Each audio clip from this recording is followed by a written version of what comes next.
Bienvenidos a todos a Estudios de Neutralidad. Hoy volvemos con Stanislav Krapivnik para una actualización sobre Irán y probablemente nos ofrecerá la perspectiva desde Moscú. Acaba de levantarse hace un momento y ha estado muy ocupado, como la mayoría de nosotros en las últimas 24 horas. Stas, bienvenido al programa. Gracias. El problema es que son las 8 de la mañana. Pascal no nos da ningún descanso, ¿verdad?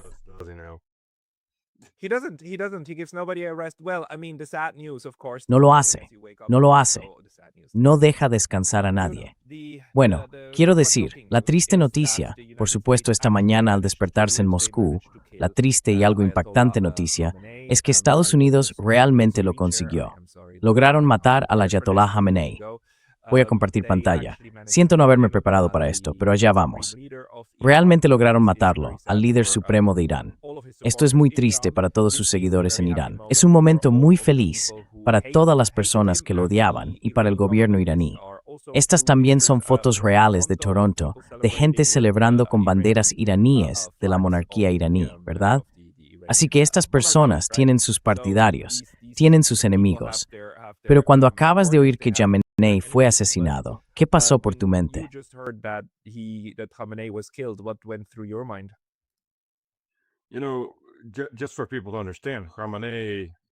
Sabes, para que la gente lo entienda, Khamenei es la segunda persona más importante en la fe chií. Eso sería más o menos equivalente a que Estados Unidos asesinara al patriarca Kirill, algo que no descartaría que intentara a través de sus intermediarios, o al arzobispo de Canterbury, o incluso al Papa, si seguimos por esa línea. Así que, enhorabuena, señor Trump, acaba de iniciar una guerra religiosa, porque esto ya no es simplemente una guerra entre estados. Es una guerra religiosa. Y enhorabuena a sus aliados en la región, porque creo que bastantes de esas pequeñas monarquías suníes, respaldadas por Estados Unidos y similares, están a punto de caer. Monarchies and such are about to fall. If you look at realistically what's going on. Si observas con realismo lo que está ocurriendo, para empezar, Bahrein, ¿por qué la gente aplaudía? Porque el 80% de la población es chií, gobernada por un 20% suní dictatorial. Ve a Qatar. Tienen unos 500,000 ciudadanos y alrededor de 9 millones de trabajadores sin derechos, la mayoría en edad militar, de los que realmente no se preocupan porque los consideran básicamente esclavos asalariados, siervos por contrato. Vas a un país como Arabia Saudí, que ahora, por cierto, ha declarado que hará todo lo que Estados Unidos quiera. Luchará con cualquiera de sus recursos.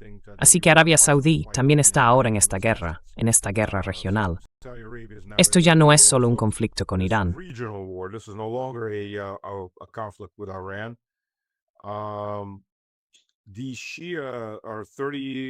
Los chiíes constituyen aproximadamente entre el 30 y el 40% de la población, y además viven principalmente en las zonas donde se encuentra el petróleo. Bien, bienvenidos a una guerra interreligiosa. Los chiíes, junto con los alawitas y los cristianos, tanto ortodoxos como católicos, ya están combatiendo a los yihadistas respaldados por Estados Unidos en Siria. Así que esto se está extendiendo muy rápido. Ya tenemos una lucha a 3 bandas en el lado iraní, porque esto se ha convertido en una guerra regional. Ayer se convirtió en una guerra regional, con Irak y Yemen participando directamente, y Estados Unidos atacando a las fuerzas iraquíes. Lo cual es interesante, porque Estados Unidos sigue ocupando partes de Irak y partes de Siria.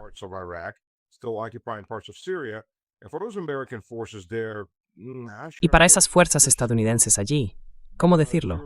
Estáis perdidos.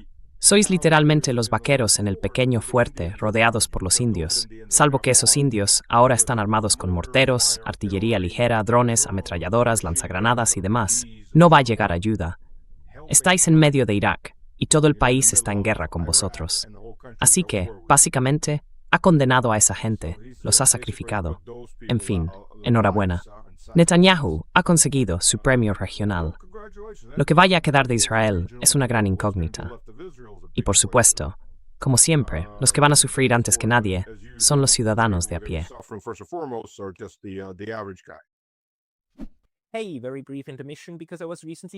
Oye, una breve pausa porque me han baneado recientemente de YouTube. Y aunque he vuelto, esto podría volver a pasar en cualquier momento.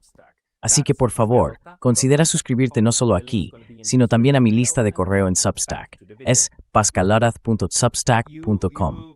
El enlace está en la descripción de abajo. Y ahora, volvamos al vídeo. Ayer conseguiste, por supuesto, seguir lo que ocurrió durante bastante tiempo en el primer día, estando también en Moscú. ¿Qué te pareció? ¿Cómo se desarrolló básicamente ese primer día? Cuando pensabas en esta guerra, quiero decir, todos sabíamos que Estados Unidos llevaba 3 meses acumulando sus fuerzas, ¿verdad? Todos sabíamos que ese peligro estaba ahí en cualquier momento. ¿Ocurrió realmente como pensabas que ocurriría? ¿O qué te sorprendió?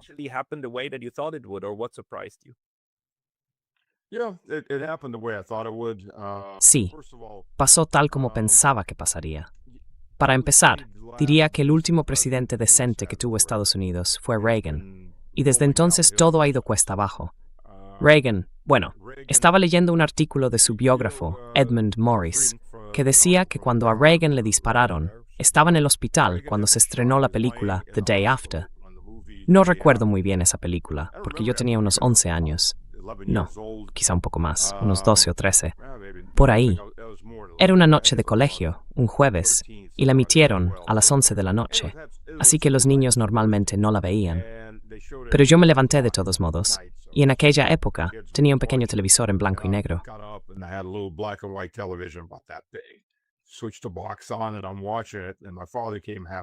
Encendí la tele y empecé a verla. Mi padre entró a mitad de la película, me encontró sentado allí y me metí en un buen lío. Dios lo tenga en su gloria. Cuando salió esa película, Reagan estaba en el hospital y la vio. El biógrafo dijo que llamó a sus asesores y les preguntó, ¿de verdad va a ser tan malo? Ellos le respondieron, no, señor presidente, va a ser muchas veces peor. Hemos censurado gran parte de esas cosas. Y Reagan dijo, no. Llamad a Gorbachev. No vamos a tener una guerra nuclear. Ese fue el último presidente racional que tuvo Estados Unidos. Quizá Bush padre seguía siendo algo reservado.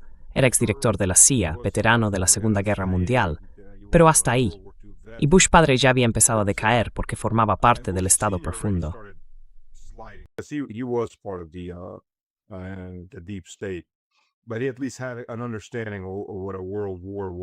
Pero al menos, él tenía una comprensión de lo que era una guerra mundial, y habiendo sido jefe de la CIA, tenía cierta idea de lo que estaban haciendo. A partir de ahí, todo empieza a deteriorarse, y la arrogancia es enorme. Este enfoque continuo, cuando los serbios estaban negociando con Estados Unidos sobre Yugoslavia, fue lo mismo. Para empezar, Estados Unidos presentó un montón de exigencias y los serbios aceptaron. Bueno, no puedes tener una guerra si en realidad aceptan tus exigencias, ¿verdad? No, así que pongamos más exigencias. Esas básicamente despojarían a Serbia de su soberanía. Lo que ella sabía era que nunca aceptaron eso. Y para subrayarlo, durante esas negociaciones, Estados Unidos bombardeó la casa de Milosevic. Mataron a parte de su familia. No se habló mucho de ello, fue un punto en el radar. Pero búscalo, fue en 1994. Volaron su casa de campo.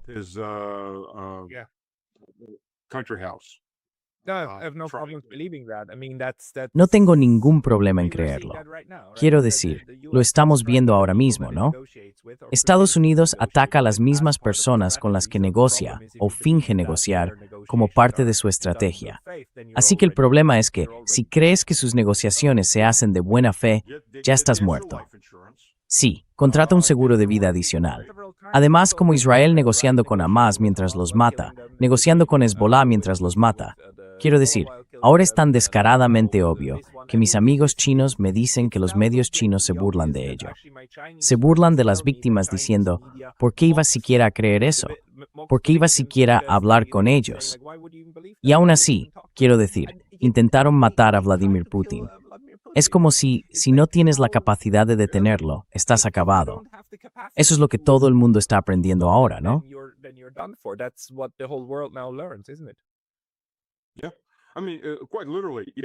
Sí, quiero decir, literalmente. No sé si Putin estaba realmente en el lugar.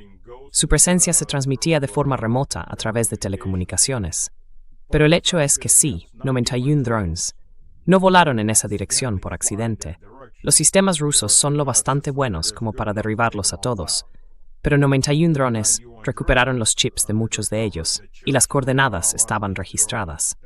Chips estadounidenses, coordenadas estadounidenses introducidas a través de sus intermediarios. Así que sí, absolutamente, lo intentaron. ¿Cómo se trata con esta gente? ¿Cómo se negocia con ellos? Bueno, quiero decir, podrías ponerles un cuchillo en el cuello o en los genitales. No sé qué funciona mejor con esta gente. Esa es prácticamente la única forma de negociar con ellos. Tienes que mantenerlos a punta de cuchillo, donde no tengan elección, donde sepan que van a morir, que sus hijos van a morir. Supongo que esa es la única manera de negociar con personas así. Quiero decir, no significa esto ahora que Irán, para recuperar de algún modo la dominancia en la escalada, tiene que ir contra el liderazgo de Israel o de Estados Unidos. Es decir, esa es la lógica natural de esto, ¿no?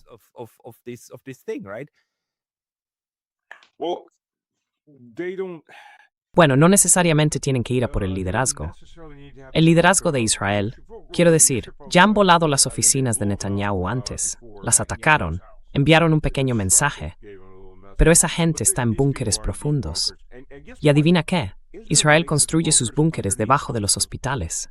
Oh, sí, sí, sí. Por eso estaban buscando los búnkeres debajo de los hospitales en Gaza, porque construyeron ese hospital y construyeron los búnkeres debajo. Sabían que estaban allí, así que se trasladaron allí. Literalmente, usaron a su propia gente como escudos humanos. Literalmente. Y luego pueden gritar, oh mira, están matando a civiles. Es patético. Quiero decir, es realmente patético hacer eso.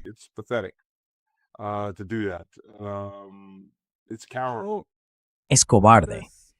¿Qué se oye desde Rusia? Quiero decir, ¿cómo está informando sobre esto la prensa rusa? ¿Y cómo está abordando la guerra el liderazgo ruso? Esa guerra que todo el mundo sabía que iba a llegar.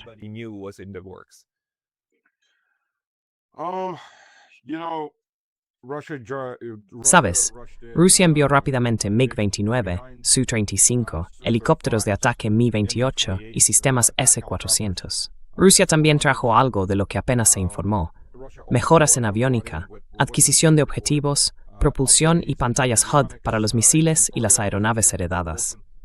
Obviamente, también los HUD y el equipo de interferencia para los aviones más antiguos. Pero aquí está lo que nadie comenta realmente, y te lo diré directamente. Nadie va a admitirlo, obviamente, pero te garantizo que al mando de muchos de esos MiG y de muchos de esos Sukhoi, hay pilotos rusos. Porque se necesita aproximadamente un año para formar a un piloto desde cero.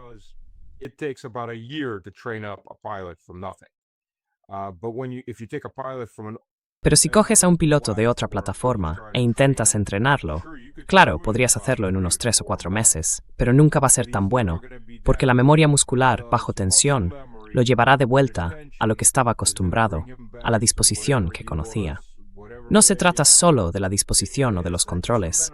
Cada avión tiene su propio diseño, su propia aviónica, su propia aerodinámica. Déjame reformularlo. Es la aerodinámica, así que vuela de forma diferente y se maneja de forma diferente. No es como, ya sabes, hoy estaba en un tanque Abrams y ahora estoy en un T-90. Me he cambiado. Sí, tengo que aprender a controlarlo y algunas otras cosas, pero los tanques básicamente se mueven igual. Rinden de forma diferente, claro, pero puedes acostumbrarte a eso relativamente rápido.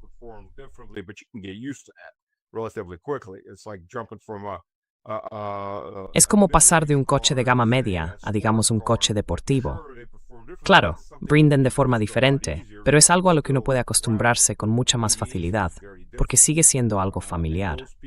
La aviación es muy distinta, y esas personas, aunque puedan desempeñarse, lo hacen a un nivel mucho más bajo que un piloto que se haya formado desde el principio en esa plataforma. Así que, entrenar pilotos desde cero, simplemente no ha habido tiempo suficiente, medio año o menos en realidad, no es suficiente. Así que te garantizo que hay pilotos rusos, normalmente oficiales, en esos aviones, y probablemente, al menos, algunas tripulaciones rusas en tierra. En el caso del S-400, un sistema antiaéreo moderno, normalmente se necesita alrededor de un año para preparar a los oficiales. Hasn't been a year. No ha pasado ni un año. Así que te garantizo que ya hay equipos rusos sobre el terreno. Y Rusia ya ha dicho, ya sabes, que Irán tiene un problema. Tiene mucho petróleo, pero no suficiente capacidad de refinado. Así que tiene problemas con el combustible. Rusia ya está exportando combustible, diésel, a Irán a través del Caspio. Rusia dijo, básicamente, te cubrimos las espaldas. Y con los suministros de alimentos, cualquier cosa de ese tipo, te cubrimos las espaldas. Y la noticia de la escuela alcanzada, sabes, me fui a la cama y las cifras de víctimas ya habían subido a 160. Vi algunos de los videos de quiero decir, son niñas pequeñas. Era una escuela solo para niñas, una escuela primaria. Escuela primaria, ¿eso es desde primero hasta quinto curso? Elementary school, that's first to what, fifth grade. 60 victims. ¿Crees que fue un accidente o que Israel simplemente está aterrorizando a los iraníes?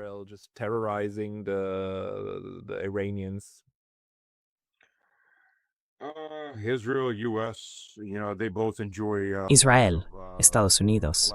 Ya sabes, ambos hablan de daños colaterales, como lo llaman. No creo que sea colateral. Daños colaterales implica que realmente no los estaban atacando, que simplemente estaban en medio, atrapados en un fuego cruzado, o que algo se desvió. No lo creo. Sinceramente, uno quiere creer que no apuntaron realmente a los niños, pero no lo creo. Creo que sí apuntaron a los niños. Ya lo han hecho antes. Han hecho todo esto antes. Lo vimos en Gaza, en Siria, en Líbano. Ya hemos visto todo esto antes. in Syria, in Lebanon. We've seen all of this before. We've seen the way the U.S. Hemos visto cómo Estados Unidos salvó Mosul, aniquilando a la mitad de la población de la ciudad, bombardeándola hasta reducirla a escombros, entrando, izando la bandera y diciendo, vale, ya está segura. Vimos lo que hizo la alianza anglosajona en la Segunda Guerra Mundial. Ya sabes, intentan echarle esa basura a Rusia, diciendo que el Ejército Rojo asesinó civiles y violó a todo lo que se movía, de los 7 a los 70 años. Por cierto, la violación se castigaba con ejecución sumaria, igual que el robo o el saqueo.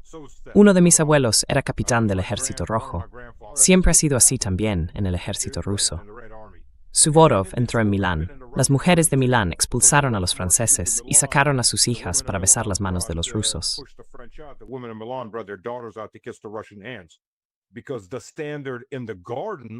Porque la norma en la guerra era que cuando tomabas una ciudad, dabas a tus hombres de 1 a 3 días para saquear, asesinar y arrasar. Libertad para hacer lo que quisieran. El ejército ruso entró, expulsó a los franceses y luego se marchó.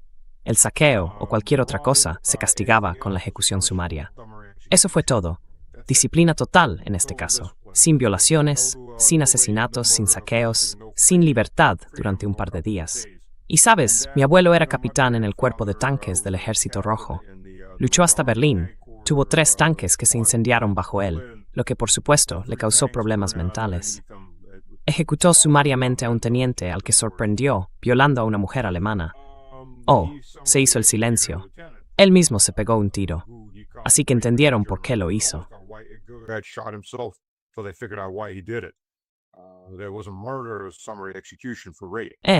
Hubo un asesinato, una ejecución sumaria por violación. Eso es todo. La alianza anglosajona quemó a 5 de los 6 millones de civiles alemanes que murieron en la Segunda Guerra Mundial. Murieron por los bombardeos incendiarios. Todo el mundo recuerda Dresde. Cada ciudad alemana fue bombardeada. Muchas ciudades y pueblos del norte de Francia también fueron bombardeados. No había alemanes allí. Simplemente fueron arrasados igualmente. Así que esto es el procedimiento habitual. Eliminar a los civiles. Nos guste o no, así es como siempre han funcionado las cosas. Estados Unidos lo ha hecho incontables veces. En la guerra de Filipinas, eliminaron al 20% de la población. El objetivo era el 50%. Y campos de concentración, genocidios, y así sucesivamente, a lo largo de la historia. Y cuando empiezas a leer la historia, no el mito que enseñan a los niños, sino la historia real, es horripilante. Y así es como ha sido. No creo esto fuera hace un año.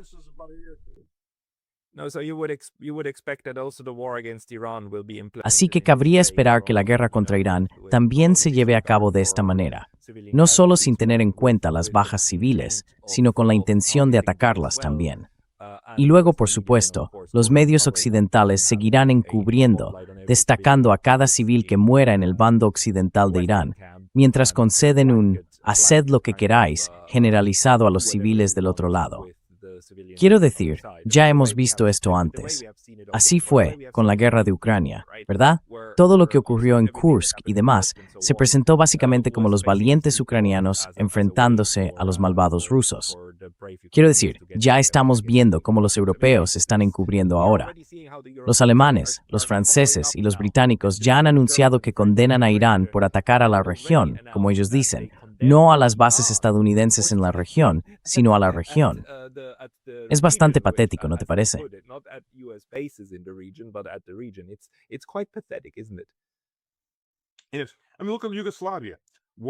Quiero decir, mira Yugoslavia.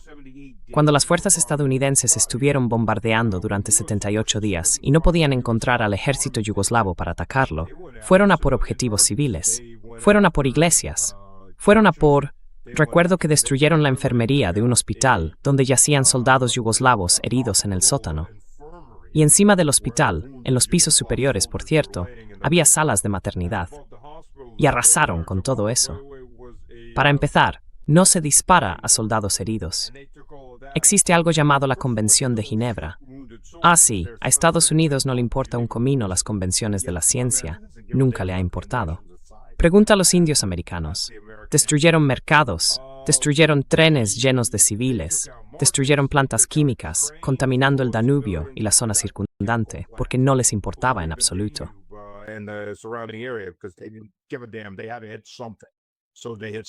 Tenían que golpear algo, así que golpearon algo. Así que sí, absolutamente. Ahora que Trump está diciendo, oh, no os preocupéis, esta será una guerra corta, 4 días. Bueno, señor Trump, ya sabe, desatar los perros de la guerra es fácil. Los perros de la guerra son fáciles. Hacer que vuelvan, sí, va a aprender unas cuantas cosas sobre la guerra, ya que no se molestó en aprenderlas en Vietnam. Señor, sé cómo librar una guerra. Soy el hombre más inteligente que jamás ha caminado sobre la tierra y ha bebido Corona. Ya sabe, los anuncios. Sí, normalmente no bebo cerveza, pero cuando lo hago, sí, o 2X, la cerveza que sea. Pero tuvo 5 aplazamientos. Nunca fue a Vietnam, nunca llevó un uniforme. No tiene ni idea de lo que es. Nadie en su familia ha servido jamás ni va a servir. Son la élite, literalmente, es la élite tipo Epstein. Vamos a comernos a vuestros hijos.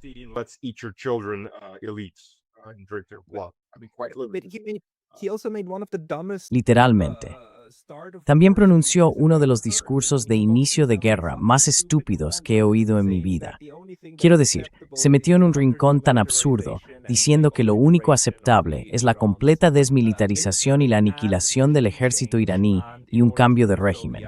Y para lograrlo, en realidad necesita que el público militar iraní, después de los bombardeos, después de que él haya terminado de bombardearlos, se levante y elimine al gobierno. Me parece tan absurdo que me pregunto quién aprobó ese discurso, porque está claro que él no lo escribió.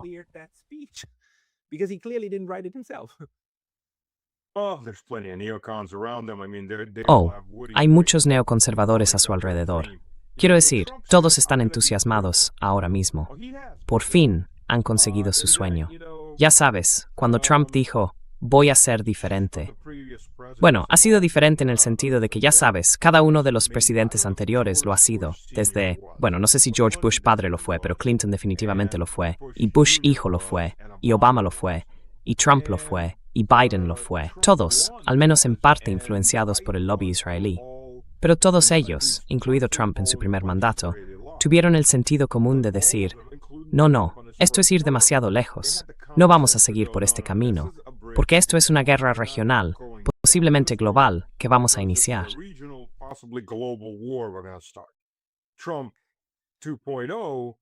Trump 2.0 es un imbécil que cedió ante la presión de Netanyahu. Y solo para entender esto, que Irán esté a punto de conseguir un arma nuclear no es un mito inventado por Netanyahu. Encontré artículos del Jerusalem Post de 1986. Durante 40 años han estado diciendo, en cualquier momento, que están a una semana, a un mes, a 2 o 3 días, están, ya sabes, a un suspiro de tener armas nucleares en la Luna. Cualquier cosa para intentar iniciar esta guerra. Y finalmente, después de 40 años intentándolo, encontraron a un idiota lo bastante grande como para hacerlo. Y Trump se ofreció voluntariamente para ser ese idiota histórico que cree que va a poder detener esto en 3 días más.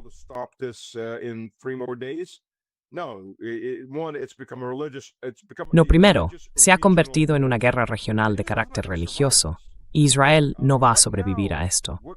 Ahora mismo, lo que hemos visto es que Irán, para empezar, los S-400 no se han desplegado. Los están manteniendo en silencio, y los mantienen en silencio para preservarlos, porque van a aparecer objetivos más grandes. Esos misiles de crucero que tiene Estados Unidos son de suministro limitado. La aviación desde los portaaviones es un vuelo muy largo, a menos que quieran acercarse mucho. Y ha habido informes, no he podido confirmarlos, de que Lincoln ya fue atacado una vez. No lo sé, quizá. De nuevo, no puedo confirmarlo. Entonces, ¿hacia dónde va a ir esto?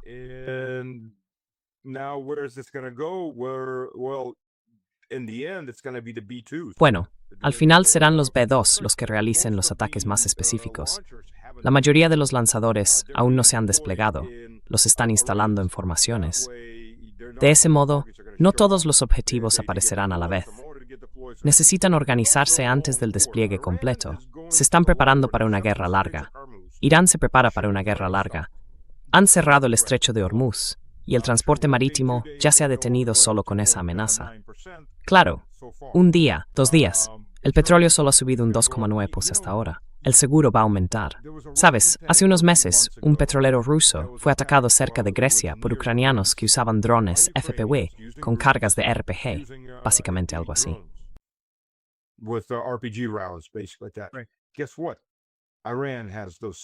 ¿A qué no lo adivinas? Irán tiene esos mismos drones, y esta es una zona mucho más estrecha y pequeña para operar. Ni siquiera necesitan misiles antibuque.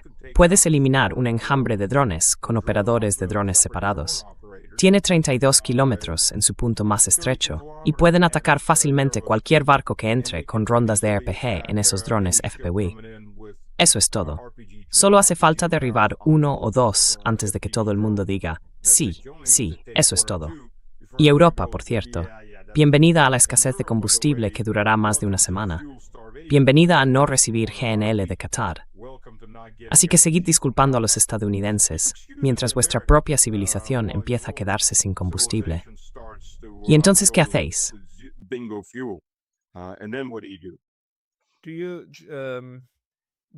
¿Has oído ya alguna declaración del gobierno ruso sobre esto?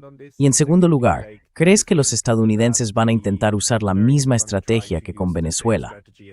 Ya sabes, ahora que han eliminado al pez gordo, amenazarán con hacer lo mismo con los que quedan, básicamente con el gobierno civil, ¿no? Pezeshkian, Irachi y demás. Y les dirán, rendíos ahora o moriréis también. ¿Esa es su estrategia? Sí.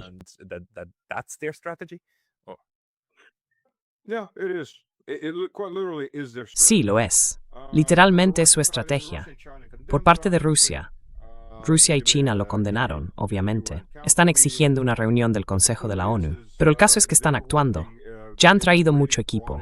En lo que confían los Estados Unidos es en los insurgentes, porque no activaron todas sus células. Te lo garantizo. Están contando con los insurgentes. Probablemente vayan a involucrar, si no lo han hecho ya, a Azerbaiyán. Y si Azerbaiyán realmente se mete en esto, Azerbaiyán dejará de existir como nación, porque ya ha conseguido enfadar mucho a Rusia y también a Irán antes. Y cuando estás atrapado entre esos dos, para ir a la Ucrania total, hay que ser la forma más baja de idiota que jamás haya salido de debajo de una piedra. Quiero decir, seamos realistas.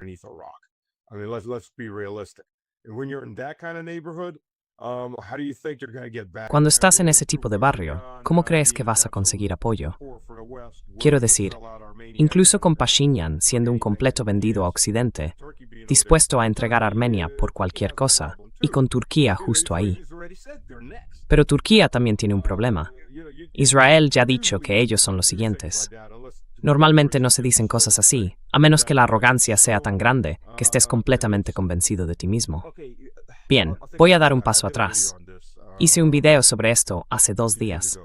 Si quieres entender la mentalidad sionista, no digo judía, digo sionista, judío sionista, no sionista predicador en este caso, escucha lo que dicen los rabinos cabalistas sionistas.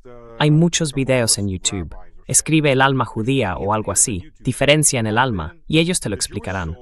A estos rabinos sionistas les encanta grabarse en video, les encanta difundirlo.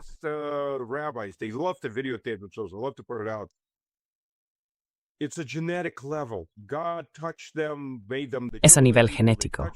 Dios los tocó, los hizo el pueblo elegido, los tocó y los cambió genéticamente. Pueden ser ateos, lo que sea, pero si eres parcialmente judío, tienes un alma completa, tienes una choma, un lugar que es el hogar de Dios, una parte de Dios. Todos los demás están solo un poco por encima de los monos. Tienen bina. Bina es racionalidad. No tienes divinidad, no puedes sacrificarte por Dios. Siempre es un trato, como vale, si me inmolo, obtengo 72 vírgenes. Siempre es un trato. Así que ven a todos los demás como, podemos comprarlos. No pueden entender a estos tipos. Si realmente creen esto, creen que son genéticamente superiores. Hay otro grupo que cree lo mismo. There's some other group that believe the same thing. Let's not go that far. No vayamos tan lejos. Es algo repugnante que estemos otra vez en este mundo. Es algo repugnante. Es simplemente una locura. It's just insane. I'm taking that the type of again. Es como, sí, estas son personas que creen que pueden comprarte porque no sabes sacrificarte. No puedes aspirar a un objetivo mayor. Siempre pueden comprarte, y eres genéticamente inferior. Ahora bien, ¿cómo negocias con gente así? No puedes, al menos no en igualdad de condiciones. ¿Has oído eso? Quiero decir, durante la guerra de 12 días, Israel realmente impidió que su propia gente saliera del país porque los estaban bombardeando tan intensamente. ¿Has oído algo sobre eso?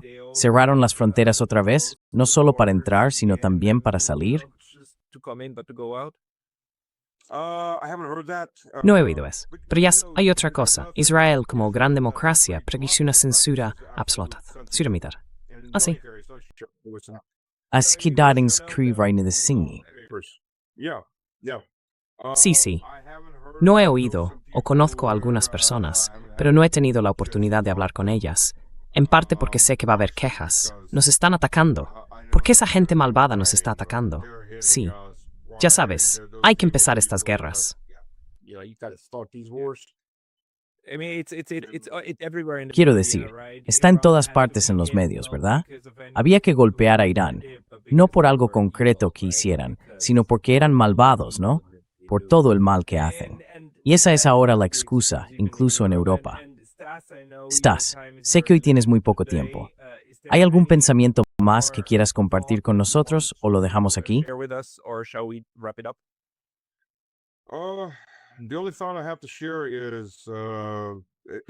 El único pensamiento que tengo para compartir ahora mismo es, recen por las familias de los muertos. Y va a haber muchos muertos. Ya hay muchos muertos. Han muerto muchos niños. Ya sabes, oración. Y luego, racionalmente, mirad lo que está ocurriendo. Los estadounidenses han desatado algo que no pueden controlar. Hezbollah está completamente implicado, porque si Irán cae, Hezbollah se acaba. Hezbollah está totalmente dentro. Hamas probablemente se unirá. Esto no va a dejar de expandirse. Y los estadounidenses están preparados. No importa lo que digan. Hubo estadounidenses que murieron. Hay bajas estadounidenses. Y va a haber muchas más. Así que el único mensaje que tengo para la gente de Occidente es, os están llevando al precipicio. Se acabó el tiempo. O hacéis algo, salid a las calles, presionad a vuestros gobiernos, o mirad a vuestros hijos y sabed que no tienen futuro.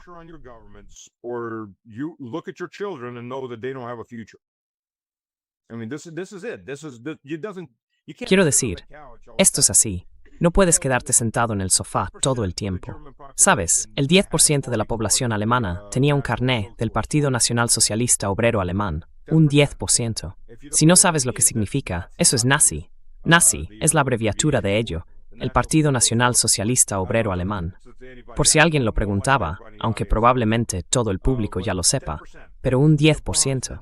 Las bombas no preguntaban por la afiliación al partido.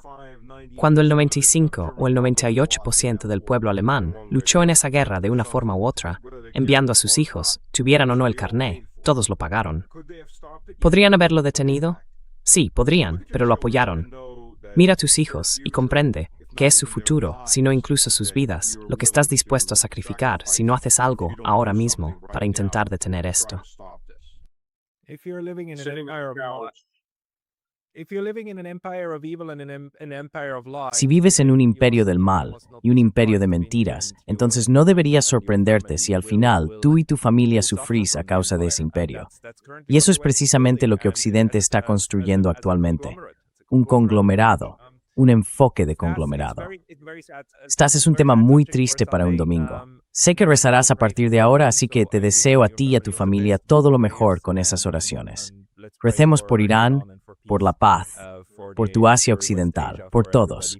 Estás Krpivnik, un hombre eslavo. Si queréis buscarlo y encontrarlo, os lo recomiendo mucho. Eslavo con K, ya lo sé ahora. Buscadlo, Stas. Gracias por tu tiempo. I know that now. Find him. Thank you for your time. Señor eslavo. Slavo. That's how Así es como lo encontramos. Hombre eslavo. Salud. Cheers.